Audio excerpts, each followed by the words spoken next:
Hello, everyone, and thank you for being here. You are watching an episode of Rawsomely Healthy Pets TV. My name is Sarah Garthley, and I am a holistic care consultant teaching you how to be a holistic warrior for your pet through raw feeding education, high quality CBD oil, and products for all of your pet needs as a pet pro through poultry.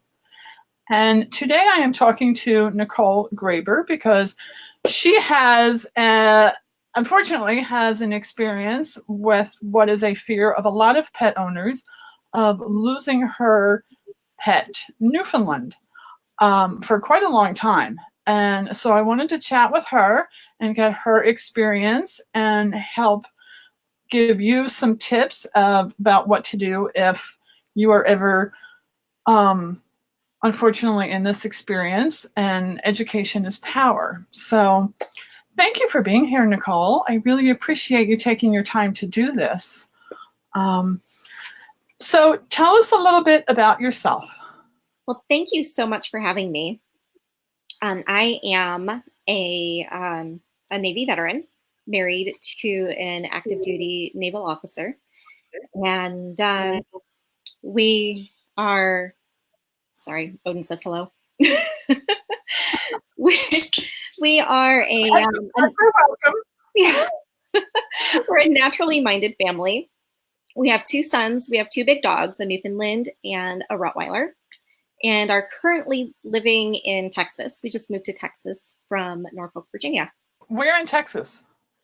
Austin, Northwest Austin. Oh, that's right. I remember that. So take us back to the beginning and what happened. Well, we were at home hanging out, and my 3-year-old was getting a bit pent up and really wanted to go see grandma, and my husband was out to sea, out floating in somewhere in the middle of the Atlantic. And so we took the about 5-hour drive to get up to my in-laws so that my boy could see grandma, and was having a very lovely visit when we let the dogs out, and then I went to take the baby to the back room so that we could put him down to nap. And my mother-in-law said, "Don't worry about the dogs. I'll let them in a couple minutes, and just go take care of the baby." So we went to go lay down, nap, and my 3-year-old was laying down with us, getting ready to nap and nursing the baby, and all of a sudden I hear her crying from downstairs, "Nicole, I can't find Emma."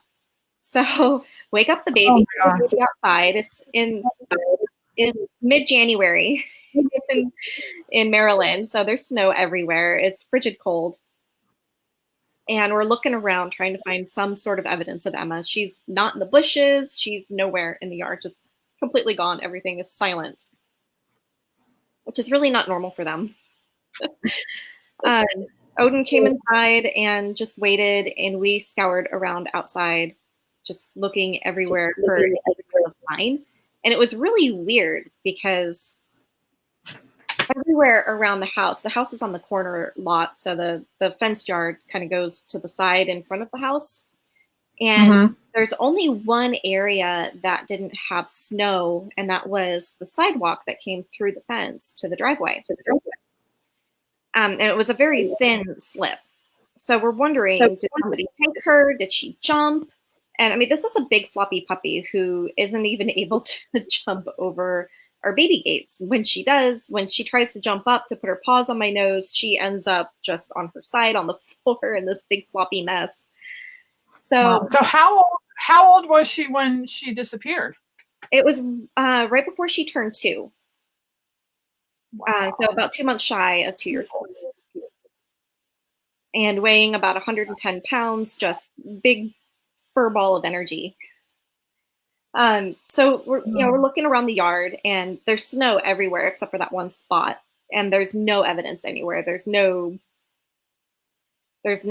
indents in the snow at all. Nothing has been touched. Not even birds have been walking through there. So we know that she didn't jump, because there's no way she's not graceful enough to jump over a 5-foot fence and land perfectly in that tiny little area and then not try to explore. We even walked around the neighborhood trying to find paw prints anywhere, and there was just nothing anywhere.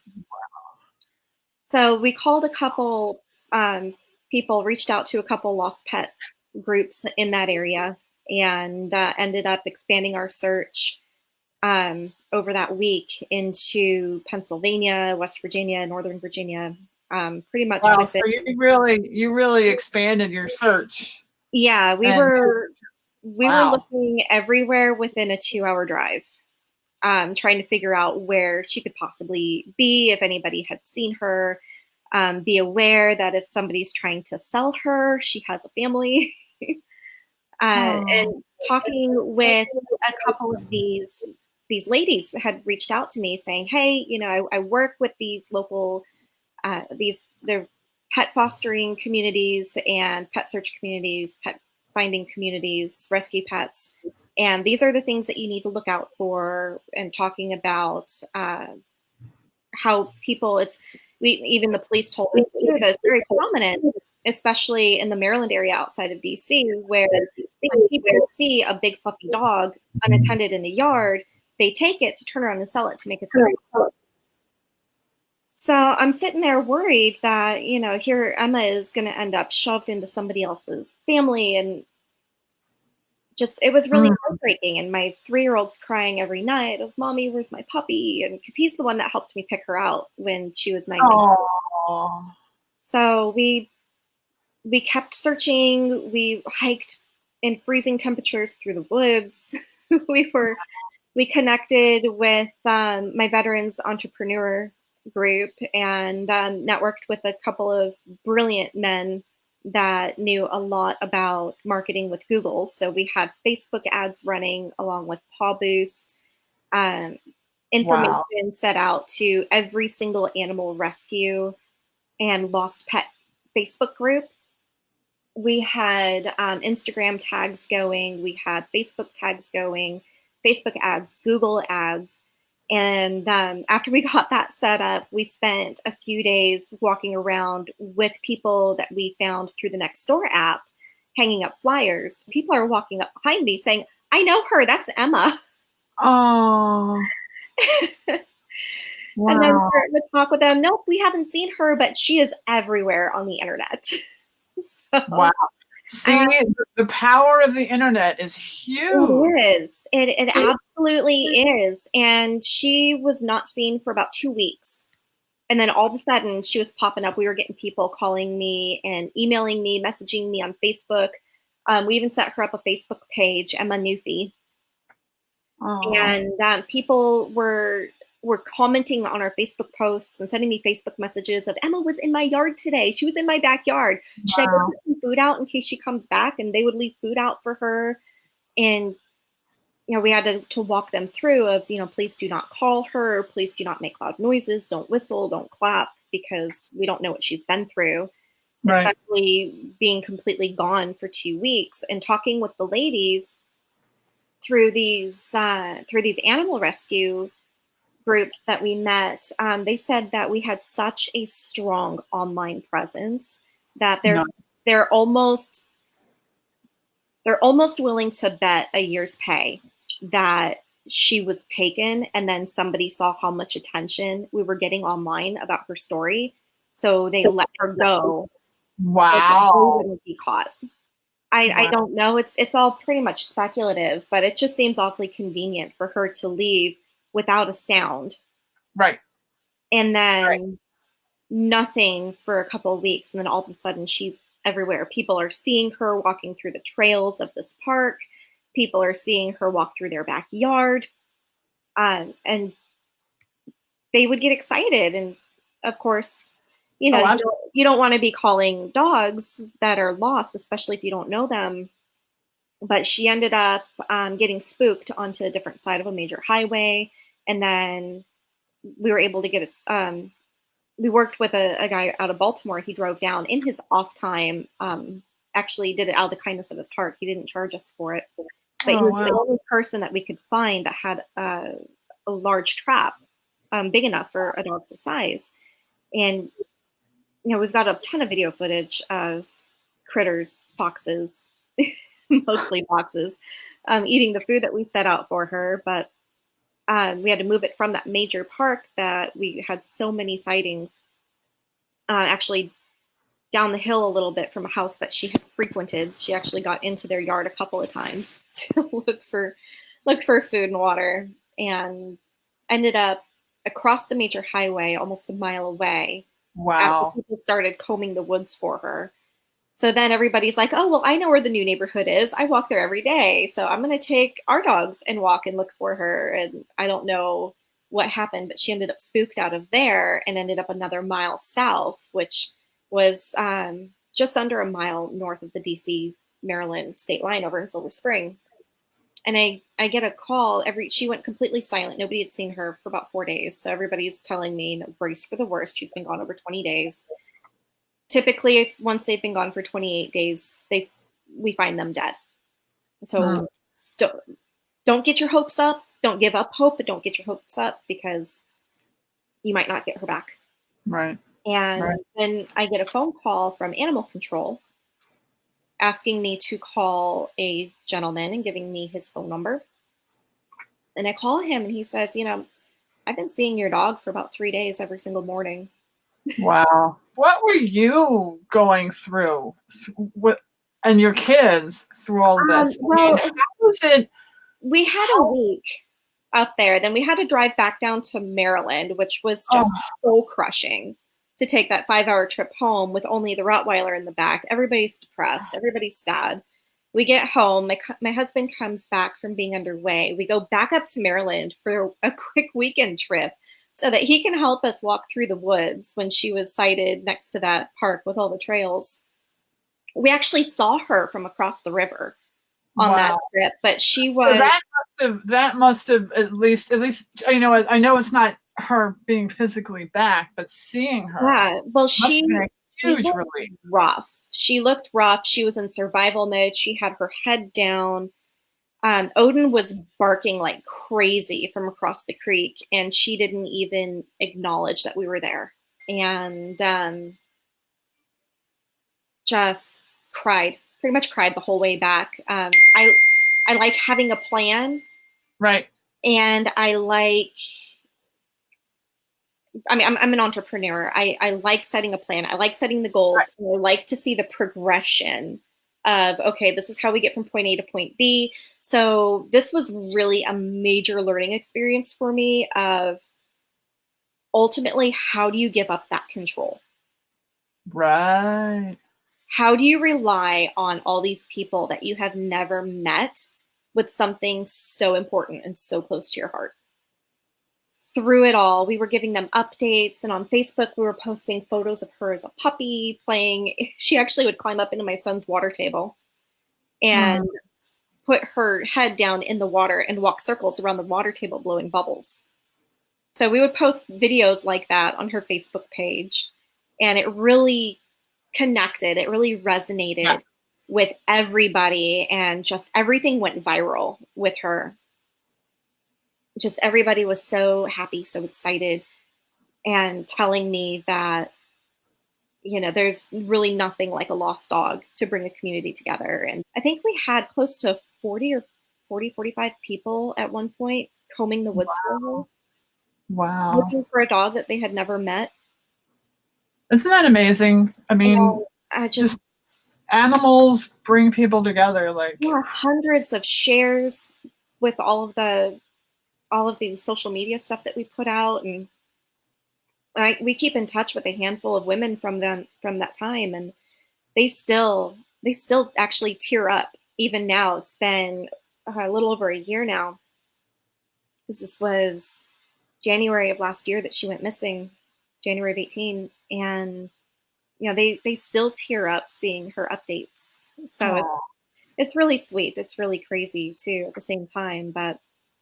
So that's a powerful tip for people that are facing this. What is to use social media to your advantage and create that Facebook page and providing a backstory of who this dog is to the family, and just the fun that we had together, the love that we shared together. You could tell that it's not just some dog that was left outside in their yard and nobody cares.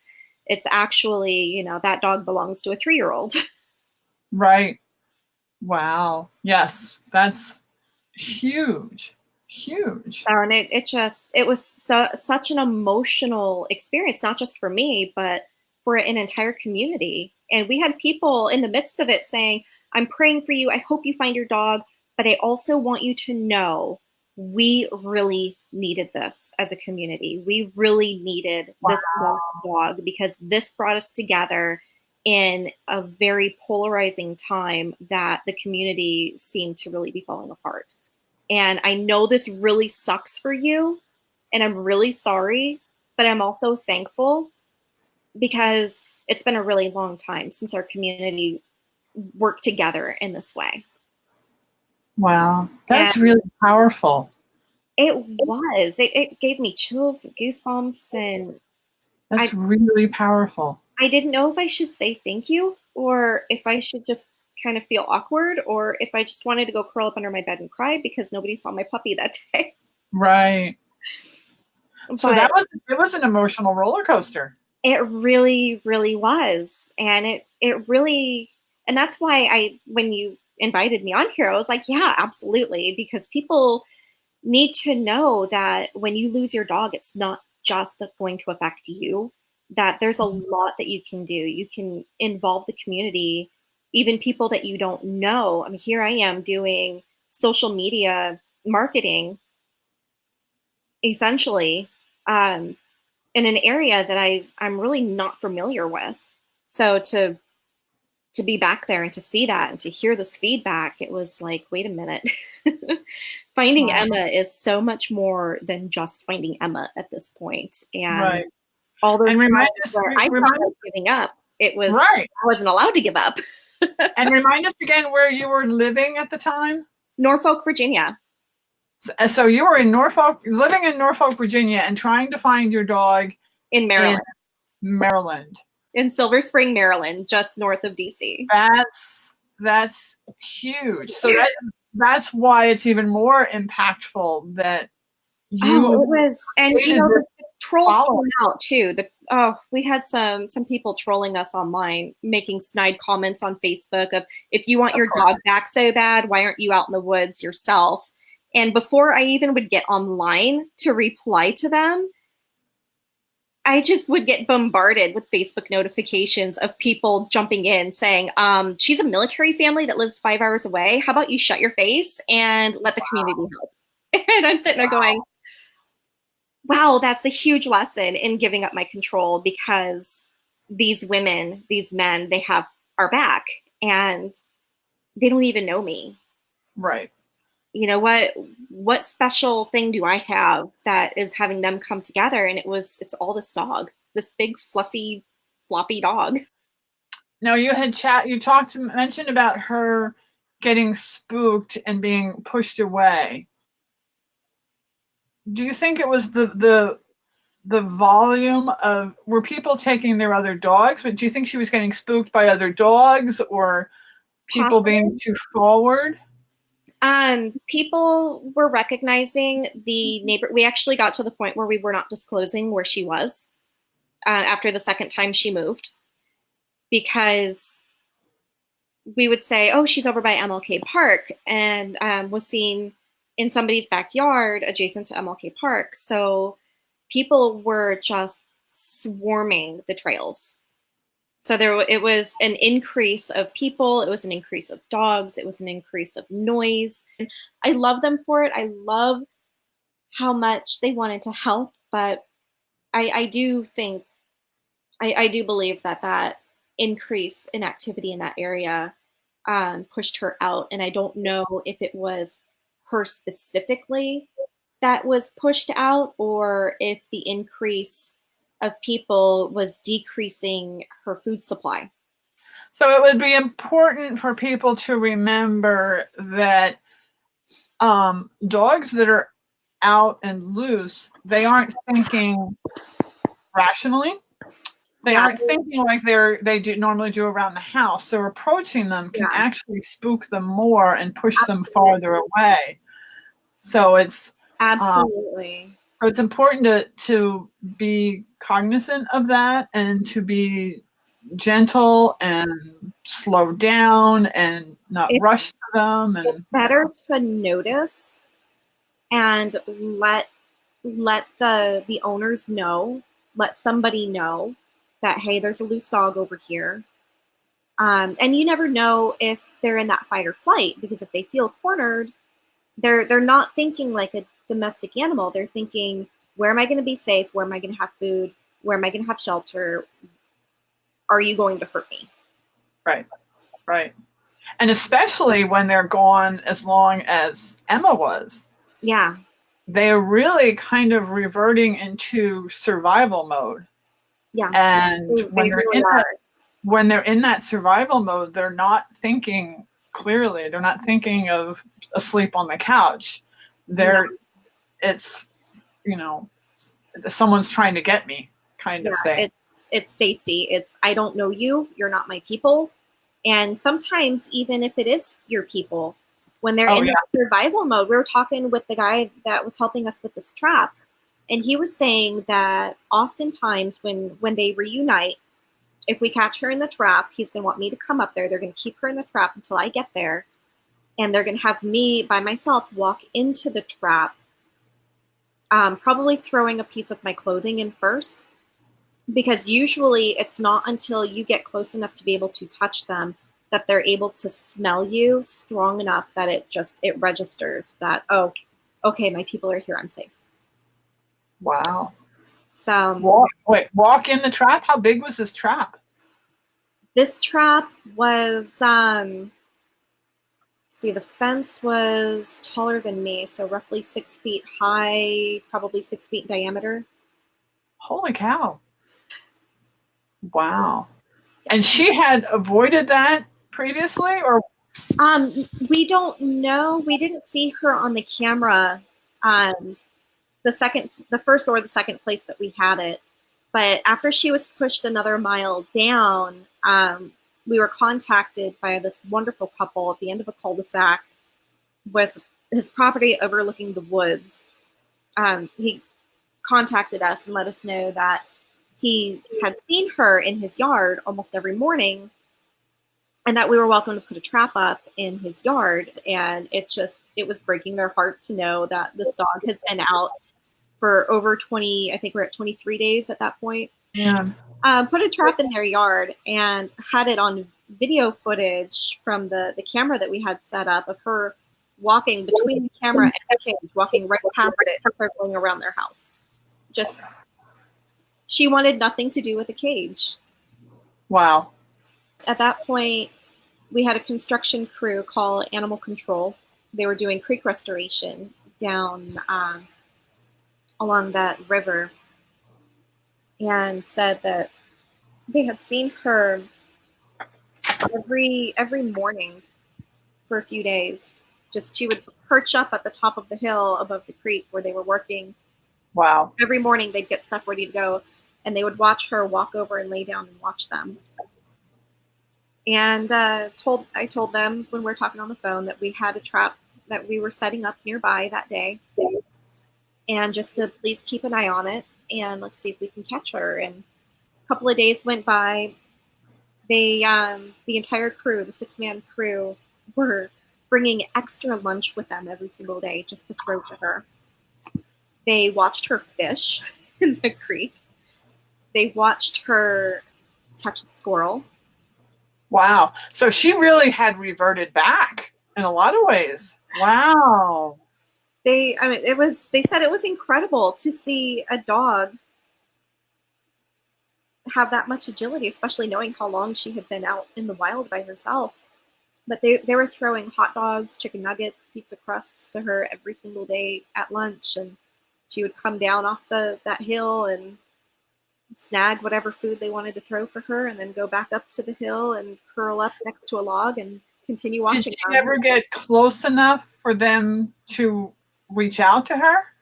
She got close enough that they almost could, but not quite.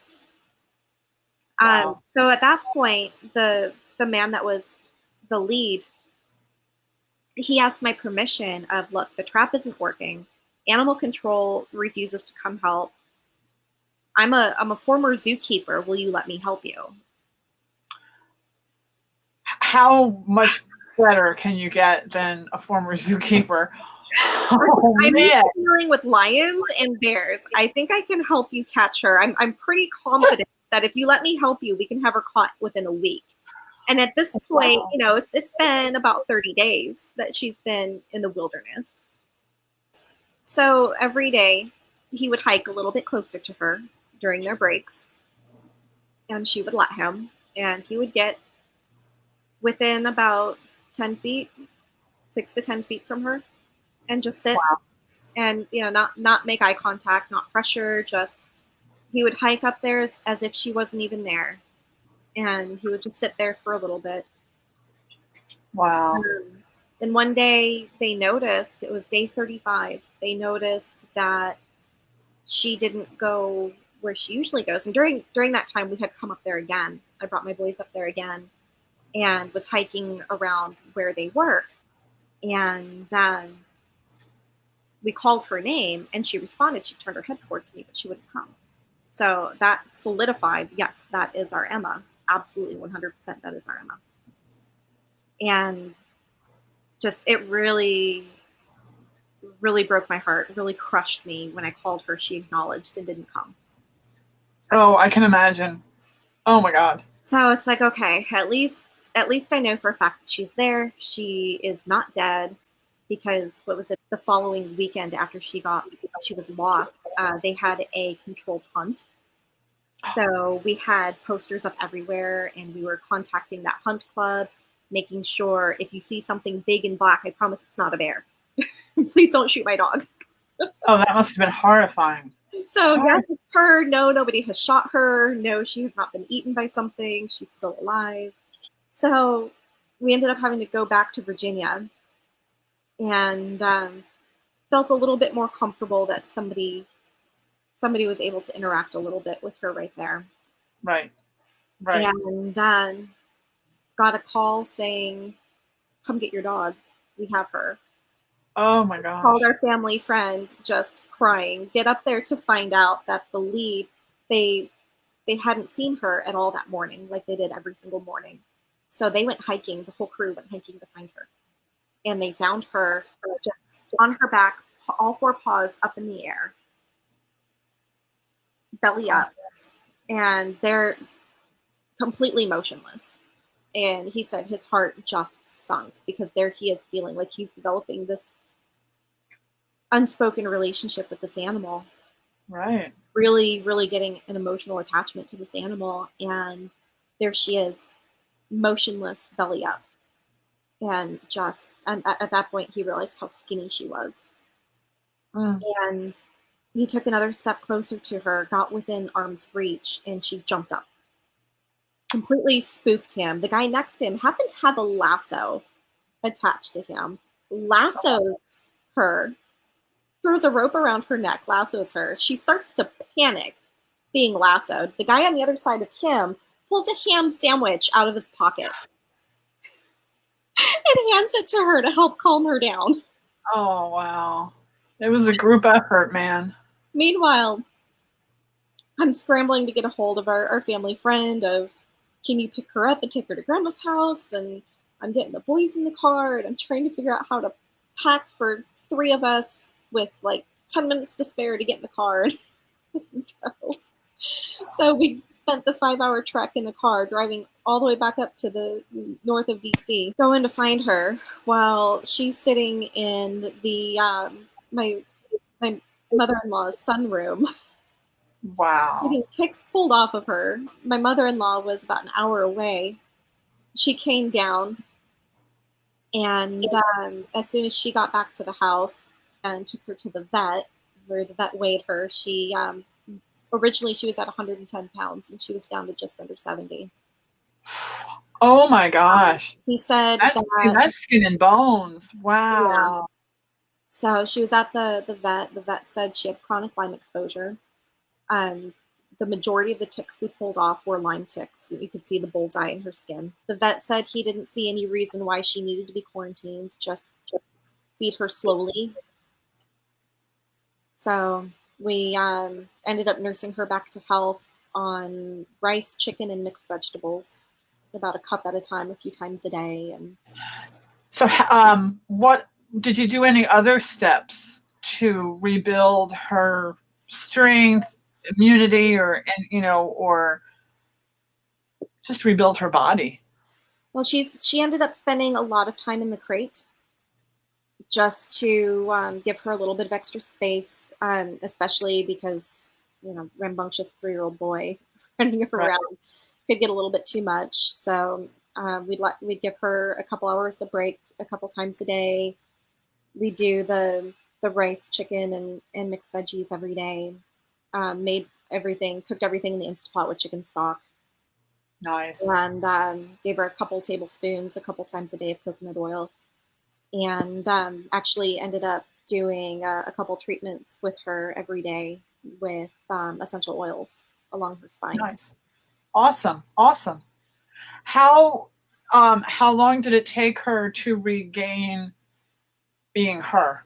She's still not back up to her original weight, but our vet says he's very happy with where she's at. She's at about 96 pounds right now. Wow. And Uh, it's been a year, over a year? A yeah, little it's over a been year? over a year. It took us about four, probably about closer to 5 months for her to be able to eat like normal again, Wow. and not be food aggressive or um, no longer acting like she's starving. Wow.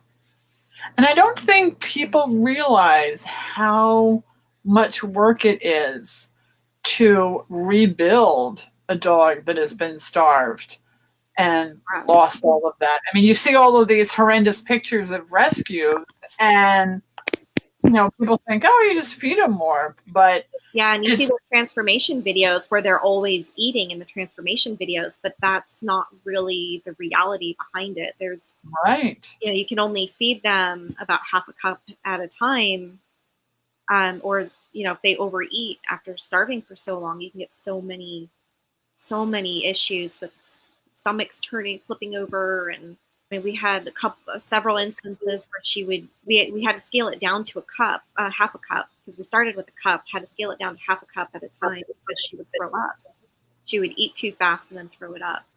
So, is she, from all of that experience, does she have any mental issues that you're still having to deal with We after all? were really blessed.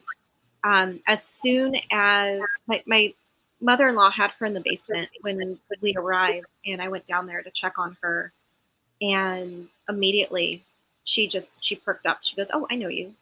Perks up, tail wagging, rolling around with me on the floor, acting like Wow. a puppy, like I had just come home from being gone. So we really didn't have much. About the only residual effect that we have right now is she is very, very much attached to me and will go through some major separation anxiety. Wow. She gets terrified if she's left outside. If it's when the trash truck is coming around, she'll panic and try to scratch the door down if she's outside Wow. with any type of heavy construction equipment or trash trucks. Amazing. Yeah, to not have a lot of um, residual issues. Very blessed. Yeah. Um, so, did you look up any specific websites about how um, to learn about escaped dogs? What sources, other than creating your Facebook page? Um, Most of what I learned was from the two women that reached out to me that were from the different pet rescue organizations. Wow.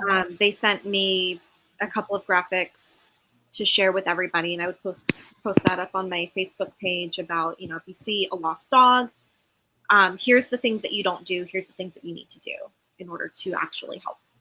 And please let us know privately. Right. Right.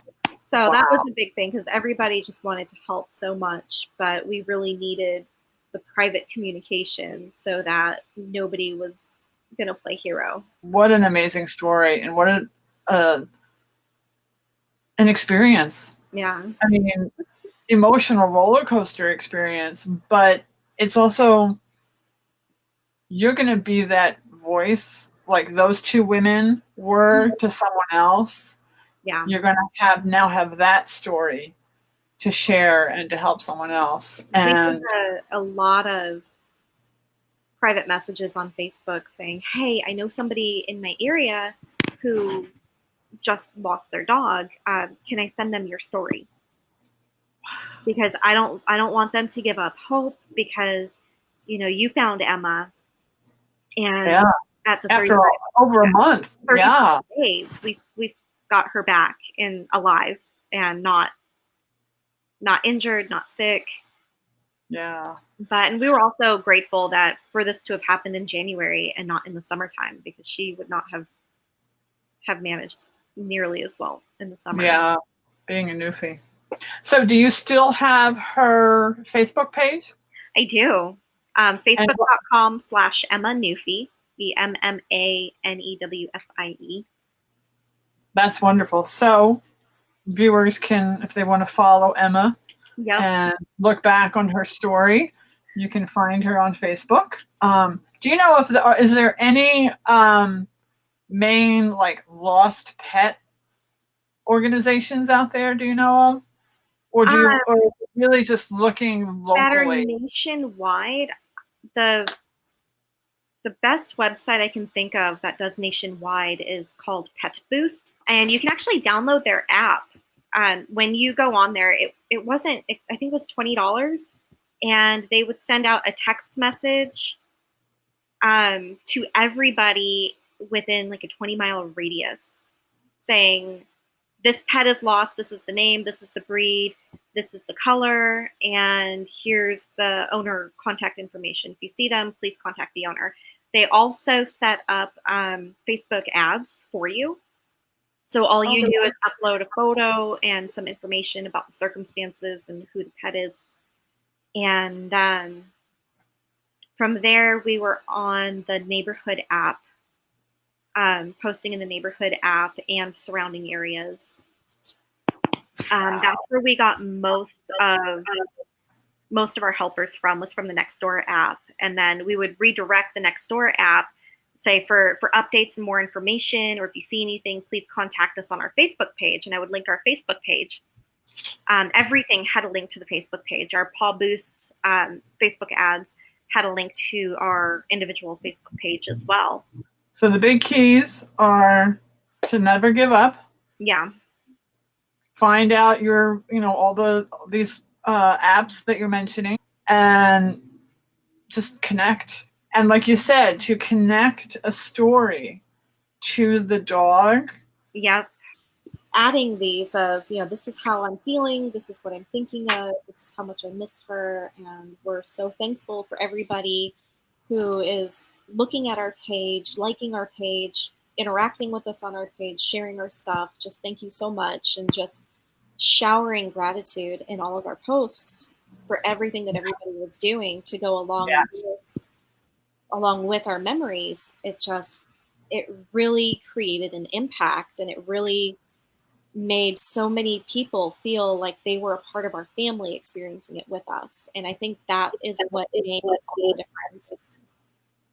Amazing. Amazing. I'm so thankful, because I remember I followed the story on Facebook and remember the pictures and everything that you would post. So I am so thankful you got her back. What an amazing story. And thank you so much for sharing it with us. Thank you for having me. Wow, just amazing. And again, everyone, thank you for being here. You have watched an episode of Rawsomely Healthy Pets TV. And remember, be fierce about the food you feed. Bye, everyone.